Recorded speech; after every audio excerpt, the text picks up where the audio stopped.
How are you, man? I'm good. How you feeling? I'm good. I'm feeling good. I'm feeling good. I've got soul. You got soul today. I did. I got Hey, soul awesome. today. So it's been like 4 years since the last record. I think so. It's been too long, you know. Why? Why has it been 4 years between? I don't know. I think we were confused. No. You know, we changed labels and then writing a bunch of songs and then being on the road and just, you know, trying to make the right record. And, you know, with all that's going on recently, you know, a lot of depressed people out there. So we wanted to give people some inspiration and some, you know, some joy and some love and some peace and some happiness. All that's going on. So it came at the right time. Yeah. No, just in the nick of time. Yes. So let's talk about what goes into making the right record in this case, because this is a powerful sounding record. Yes. It's got a real live feel to it. Yeah. When you're approaching the recording studio now, you all go in together. You're working together. How are you putting? We just go in together and we play and we come up with ideas. We kind of do it every time we actually pick up instruments and we get together. So this time in the studio, everybody kind of goes back to, you know, home or being on a plane. Everybody writes melodies and ideas, and people send me stuff, or I'll send stuff, or I'll sit at home or in my car or whatever. You come up with all these ideas and you try to see what really goes together and what makes sense. And, you know, at the beginning of the process of this record, we had like 40 ideas and we had to bring them all down. Of course, I wanted to record all 40, but it's not enough money for that. Well, now, a couple of songs. Of course, we all know that your roots are in the church. Yeah. And there are songs on this record that I've read, like She's Got Soul, that actually have a different kind of root in the church. Do I have that? Oh, yeah. Right? Well, yeah, you know, the song really the whole segment of Got Soul into She Got Soul.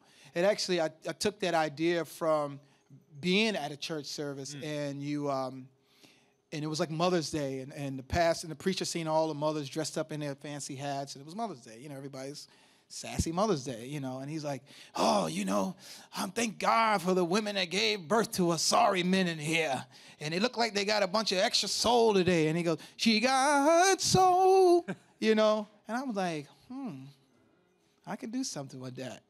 But so the two songs. I just want to stop you. Did he get a writing credit on this? Or? No. Okay, all right. You don't give writing credit to people in church. Everybody, we all take from each other. So, all right. You know, it just goes on. So you how many versions of Amazing Grace have there been? Nobody, you know, you just get your own. So you see that and you have this inspiration. This could be a song. Yeah. And well, it's just certain things, you know, like the root of everything what we do anyway is everything that I really saw or heard or play from the roots of my tradition, which comes from church. So you see these guitars, and it's been an 80-year tradition, really 90 years now, of my great-grandmother, grandmother's parents, everybody watching our slide, pedal steel, lap steel forefathers playing in church. It's just that these guys were never known because they could never leave the church in those days. So I grew up, and these guys were my muddy waters. That's all we knew growing up. And you know, I grew up in Jersey. Everybody thinks from down south or whatever, and our church organization originated from down south. But you know, my great grandfather came to Orange, New Jersey, and started a church in the 1948 or whatever it was. And there was a guy named Henry Nelson. He was actually from Brooklyn. Used to play lap steel. And he was, to many of us, the greatest, well, really, he's the greatest, most precise lap steel player to ever live. Nobody ever heard of him outside of our organization. So these guys are my Muddy Waters and Hendrixes and everything else. So you're talking about the 80, 90-year tradition, the sacred steel tradition. Yeah. And in that Pentecostal tradition. Yeah. The sacred steel has taken the place of the organ, right? Exactly. So the church couldn't afford organs or pianos back in the day. There was a guy named Willie Eason, which was Henry Nelson's uncle. He brought back a little lap steel in the 1920s from Hawaii, and in our church, that was like the rhythm, that was the chords, that was the vocal melodies, and that was it. So just think this thing started all the way back then, and it's leaked all the way up until now, and it's influenced all the guys like Derek Trucks and Clapton and Stevie Ray, and I can keep naming Santana. All these guys have like, what is going on there? You know, we researched that sound, and that's the sound. That's where it come from. So I've always read that growing up, you had no idea of that tradition, that Clapton, Hendrix tradition. No. That you were just raised on that church music. So all we did was either church or Biggie and Tupac and SWV and all that kind of stuff, you know. And then it was, okay. Which we had to sneak and listen to. Right. When we were all kids. Have you bonded with Questlove over having to sneak out? Of course. You know, yeah. Questlove, all those guys, you know, Pharrell, all of the great, you know, Nile Rodgers, all these guys, you know, they're awesome, like, music historians. Secular music was forbidden in the house. Yes, yeah. And then I remember I got in trouble for listening to the first Roots. It was a little tape. It was like hip-hop. My father was like, what are you doing? Listen to that music. It was the Roots. I'm like, it's the Roots, man. These are live hip-hop guys playing music. This might go. I'm like, you know, turn that off in my house. Shut up. You know. So you had your head turned around by some of that hip-hop stuff, but also there's a Stevie Ray Vaughan record that really... Yeah, the Stevie Ray Vaughan record was given to me when I was 17 years old, actually at a funeral of one of the old ladies that had died in our church. And it was one of my cousins from Ohio. He was like, let me tell you something. You say you want to play different, right? I'm going to give you this tape, and you need to listen to this guy named Stevie Ray Vaughan. And every day I listened to that record for about probably 6 years. It was actually Stevie Ray Vaughan's greatest hits. And it's probably not a day or a 2-day period that don't go by that I don't listen to Stevie Ray. Because I wanted to play these guitars, like these lap steel, pedal steel guitars, like he plays a regular guitar. So, how many hours a day were you practicing back then? A lot, probably 6, 7 hours, and I did it on purpose to stay out of trouble. Because we grew up in Newark, Irvington, New Jersey, which it's a rough neighborhood in those days. So I did it, to really stay out of trouble, to force myself. And all my friends would be like, yo, come outside, man, put that guitar down. What the hell are you doing? Like, shut up. It's so funny, you got to have patience when guys are learning, because I was really horrible. I don't know how people used to listen to that, But how horrible were you? I was pretty bad, man. How old were you then? 16. Well, when I first started, I was 14, 15, yeah. And when did you start performing in church in public? When I was 15. Oh, okay. Yeah. So because there was nobody that actually played in my local church in Orange, New Jersey, which is only 30 minutes from here. And so, my father and all my aunts, Marcus's mother and all, like, come on, boy, come on, play. So then they tell you to play, and then they like, what are you doing over there? Like, we all told me to play. It ain't my fault. I got to learn, So when you were going through that transition period from the church to, say, playing at Wetlands, right? Yeah. Exactly.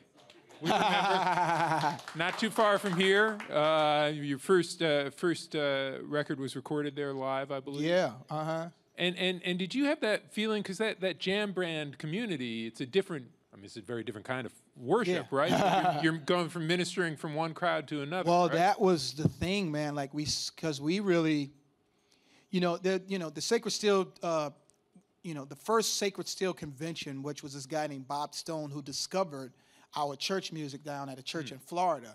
So then he really started to research, and then he was like, wait a second, we should have, since there's all these old men and women and kids playing this instrument, we should have a Sacred Steel convention, which happened in Sanford, Florida, in, I believe it was 1999. So I was working at a law firm in Roseland, New Jersey at the time, and you were going to be a paralegal or something. I was going to be a paralegal, man. I had it all set. I was already good. I was already a star in church. I didn't have no problem. Just go to church, go to work. It's fine with that. So a guy named Jim Marco, who lived in Florida, he was like, hey, man, you guys are young, man. And it was me and Marcus. Marcus was only like 14, 15 years old then. And he was like, man, you guys really, this music, could reach other people and so forth and so on. I was like, really? You think so? Yeah, man, I'm telling you, I'm going to introduce you to some guys up in New York. And, so that's what happened. One thing led to another. We played our first ever show at the Lakeside Lounge on Avenue B. Sure. At a bar. Remember that place? So we played it, and there was only about 5 people in there. We didn't know what we were doing. I told my father, like, yeah, I'm going to go play at some bar. He's like, what? So, yeah, we played at the bar, and people were dancing, having fun. And then like a week later, we actually opened for the North Mississippi All-Stars at the Bowery Ballroom. We actually have that on video. It's pretty funny to watch.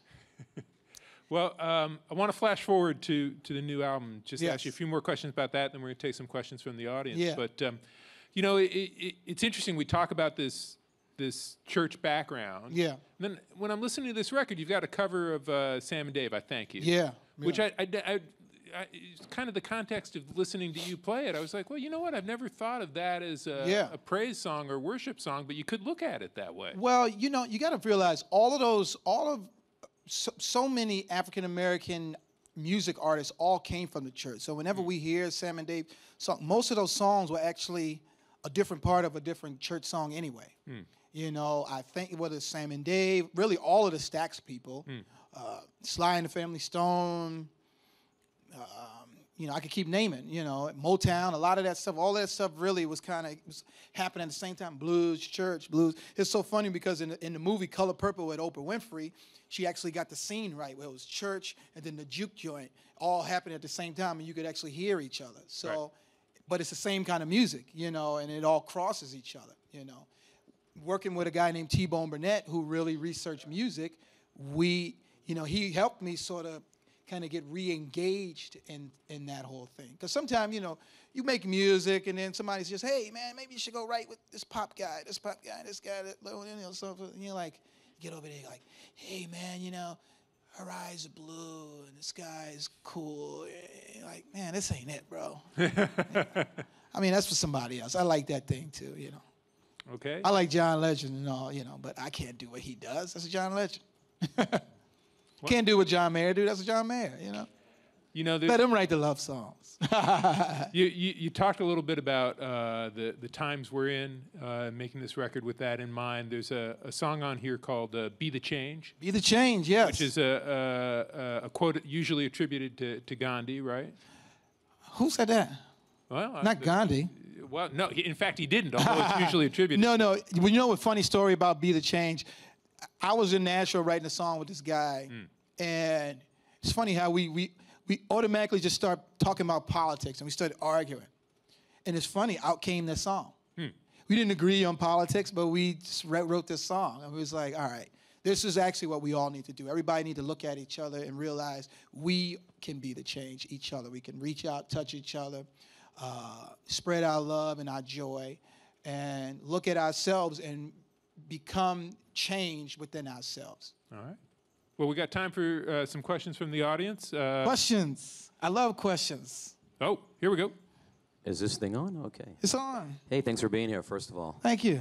My question is, you were talking a lot about your past, and yeah, I know the relationship between you have and your folks. Are they acceptant of you now and see you as a success and give you the slack that you deserve, or do they still give you crap for it? And only the real old people give me crap. Even my Right. grandmother Right, sometimes. yeah. You know, that's fine. And I don't pay. You know, it's fine. Look at all you guys here. You know, everybody's smiling. Everybody's happy. The music has reached everybody. You know. And one kind of tail end. Who do you like now? Who's some new talent you've seen out there and said, damn, these guys are good, or some steel pedal guy that you said, hey, he's got chops, or, you know, what do you see? I mean, down I like, you know, of course it's Derek and Susan, and I'm always a Dave Grohl and a Jack White fan. I love those guys. I love so many, you know, in terms of new artists, you know, Wolfpack, you know, I like that band. It's a lot of great music coming back, you know. There's a lot of kids really, you know, that have found a lot of these roots instruments, whether it's dobros and mandolins, and so Green Sky, Bluegrass, all these different bands. There's a lot of great music happening. Any other questions? Hey, Yeah. Thanks a lot for coming, man. That looked like one of my old hats, man. Is that There you go. All right. Share with us, please, some person, place, or thing that inspired you or gave you some type of direction musically, maybe some type of intangible way that you were influenced, not like, oh, Stevie Ray's record, but something that you could share with us that's kind of like off the page that influenced you some way musically? Oh, that's a good one. I never get that one.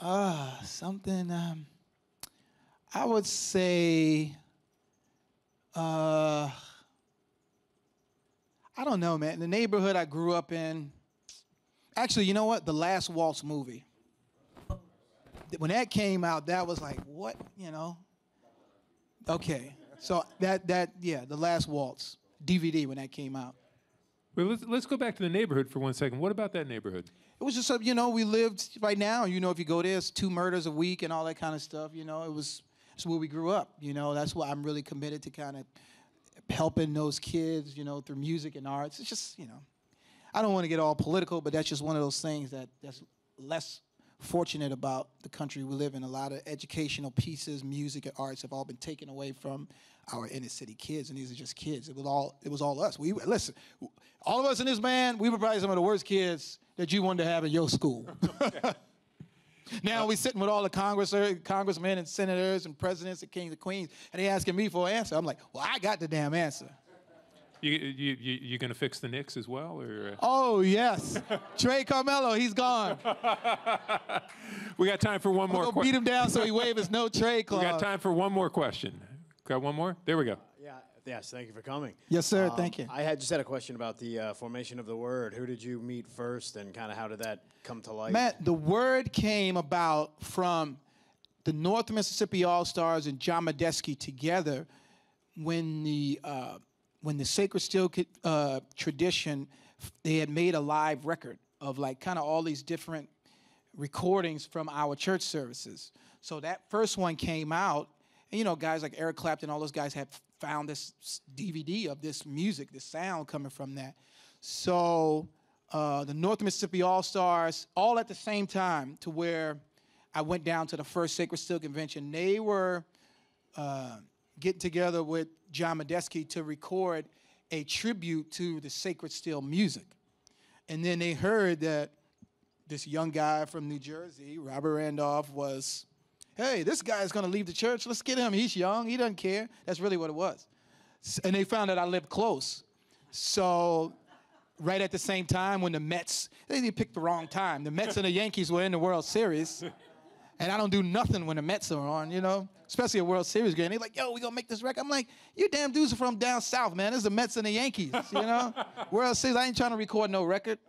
So, yeah, so that's how it all came about. It was North Mississippi All-Stars and Medeski. They were the ones that's like, listen, just come in. We're going to do this record. We're going to form this band called The Word and so forth. Yeah. Great sound, right? Great music. Yeah. Well, we got great sounds coming up. We're going to stop it here, get the stage set, and come back with some music. Awesome. I got my whole family, my sister and cousins and everybody, and it's going to be great. Thank you.